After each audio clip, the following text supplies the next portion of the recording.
Hello, I'm Jason Hovelman from the Florissant Valley Fire Protection District in St. Louis County, and I'm excited to get to come back to FDIC 2014 in April, and I look forward to seeing a lot of old friends and hopefully meet some new ones in the coming year.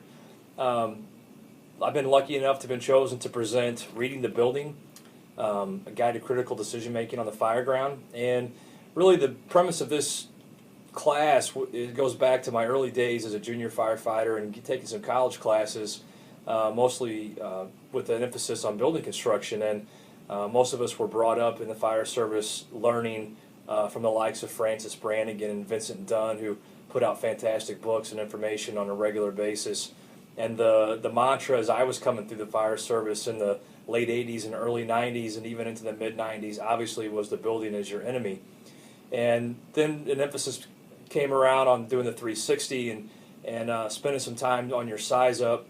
And as I became an instructor almost 18 years ago, and we started working on size up and doing the 360 on the buildings, one of the things I noticed significantly was that the same answers were given when asking company officers, what are you looking for?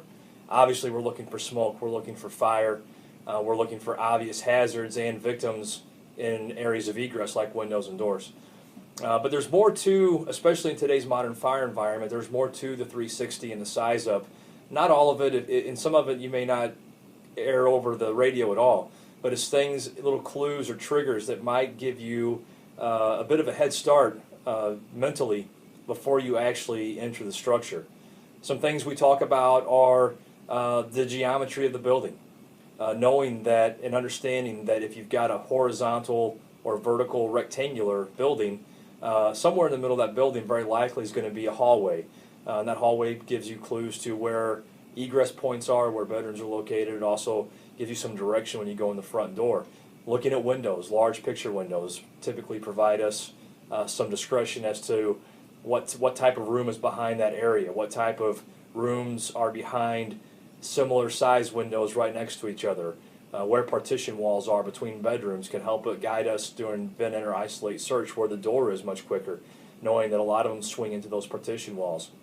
So things of that nature are what we're going to try and talk about. We'll relate it to some of the fire behavior that we know about from NIST and UL, and how to locate the fire, how to try and identify flow paths, and how to know where your door control is going to be when you do make that entry. And hopefully all of the things that we'll talk about in this classroom are going to help the fire officer and his crew move the line faster.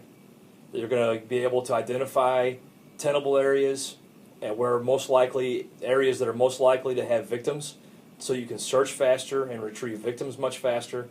And it's going to give them an idea if they do get inside a building and get disoriented or get lost.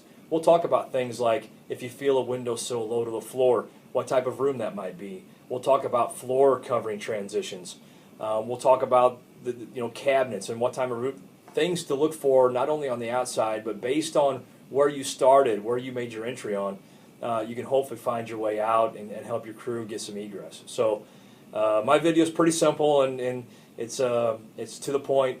I'm not real tech savvy, so I don't have a lot of the graphics, but hopefully I've given you a brief overview of what we're going to talk about at FDIC. I was fortunate enough to do it last year. We're going to make a few enhancements on it this year, and hopefully I look forward to you seeing the entire week. Don't miss FDIC 2014, and big thanks to Penwell Fire Engineering, Bobby Halton, and Diane. Thanks so much for giving us the opportunity. Stay safe, have a great winter, and we'll see you in April. Take care.